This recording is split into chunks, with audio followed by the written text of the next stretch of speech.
This is from Dom Lucre. He is a great Twitter account to follow. It's at Dom_Lucre. This guy, if you want like real information, this guy goes out and does research so people like me don't have to, right? He puts together stuff in neat little threads so you can follow him easily, and he comes with receipts and references in real like government scientific documents. This is on Arizona Governor Katie Hobbs. Now, we all know Katie Hobbs won under extremely legitimate, trustworthy circumstances, right? Katie Hobbs, she was the Secretary of State. She oversaw her own election. All the machines in conservative areas of Maricopa County just happened to go down at the same time, but the ones downtown and in more liberal areas were working swimmingly. She sent around people saying, hey, we'll collect your votes, we'll take them downtown, and we'll count them there for you. Just write them in here. You guys can all go home. It was totally fair, right? It was the freest and fairest election since 2020. Okay, we can all believe that. You had instances where they're blocking windows. I mean, it's all ridiculous. No one believes. Even Katie Hobbs doesn't believe that she won that election legitimately. Well, now accusations have begun to swirl, and again, this is all alleged. Don't want to get sued. That she is complicit in cartel money laundering. We have an expert witness who is an insurance agent in Arizona. She presented testimony and evidence to the Arizona Joint Elections Committee on February 23rd, 2023, regarding massive corruption and collusion between appointed government officials and the Sinaloa cartels. The money laundering and racketeering scheme allegedly uses fraudulent mortgages, real estate transactions, and insurance claims in Maricopa County to hide money made through drug trafficking, human trafficking, bribery of elected officials, and to rig elections. Right? Well, how could an election be rigged in Arizona? Katie Hobbs oversaw it. She won. What kind of banana republic crap is that? So Harris Thaler Law Corporation has been investigating multi-state racketeering and corruption. In 2018, Mr. Thaler discovered in an independent matter a series of trust deeds evidencing that cash laundering through single-family residences in Arizona was pervasive and ongoing. Financial documents show that Katie Hobbs and her husband have been found to be allegedly laundering money for the Sinaloa cartel through fake deeds and mortgages since 1997 and as recently as September 2022. So when we talk about a little bit of tomfoolery going on in Arizona elections, and then we find out that the person who formerly oversaw every election in the state of Arizona and is now the head of the state of Arizona has direct ties, allegedly, to the Sinaloa cartel, could we maybe argue that those aren't just QAnon conspiracy theories? Maybe there's a little bit of tomfoolery going on in Arizona. Can we maybe just make that argument? Maybe the cartel has a direct incentive to have someone in charge of the elections in a border state. Could we maybe just make that? I don't think that's a tough connection to make there. The DEA estimated that drug trafficking organizations that have allied with the Sinaloa cartel are responsible for approximately 90% of the drugs crossing the border into Arizona. So when your homeboy dies of a fentanyl overdose on something that he thought was pills or coke, thank Katie Hobbs. Border Patrol agents are preparing for a possible increase in migrant activity due to an increase in large group activity, blah, blah, blah. We know Biden sucks in the border. That's nothing new there.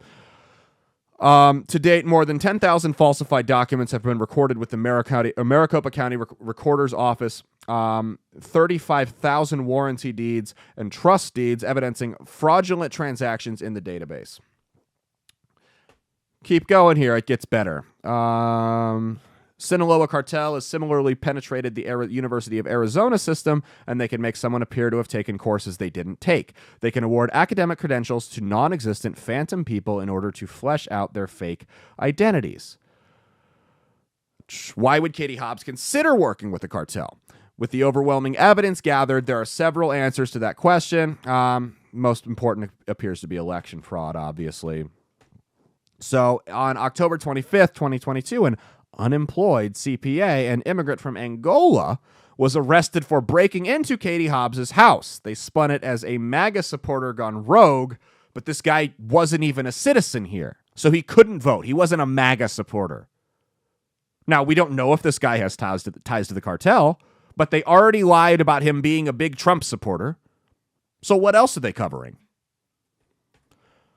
Let's see what else do we have here?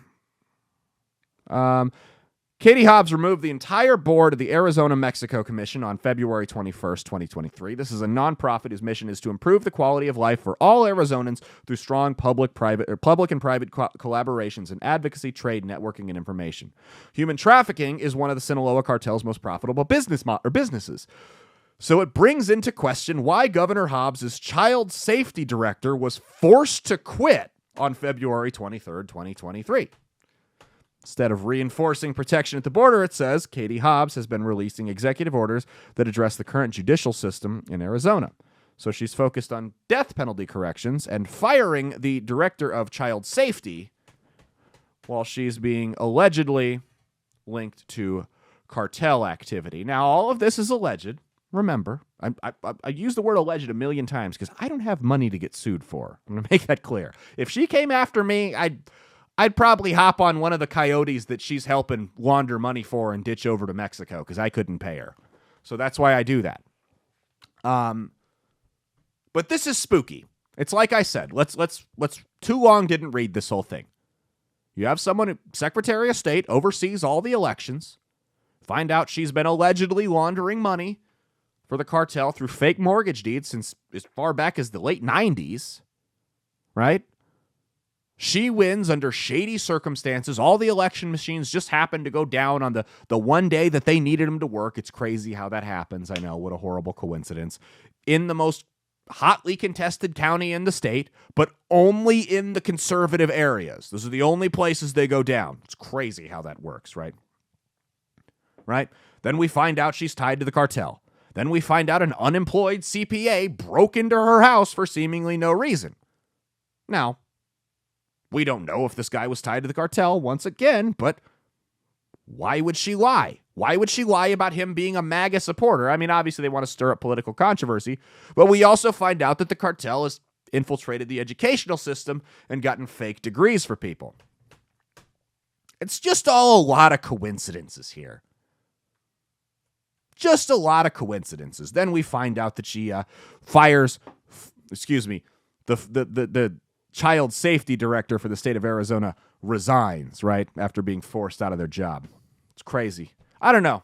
Let me know in the comments. Do you think she's involved? Hey, thanks for watching. If you liked what you saw, be sure to click the link in the description to get the full episode on Rumble. If you prefer to listen along, you could actually get us on Spotify, Spreaker, and iHeartRadio. You can also go to www.outlawstreamers.com to learn more about not just my show, but tons of other great shows and all the exciting projects they have coming up. Follow my socials at Caleb Isn't Funny on Twitter and Instagram, at Caleb Salvatore Comedy on the Chinese Spy app that is TikTok, and be sure to like and subscribe to this YouTube channel. Thanks, and we'll see you every Saturday for brand new episodes of That's Based. Peace.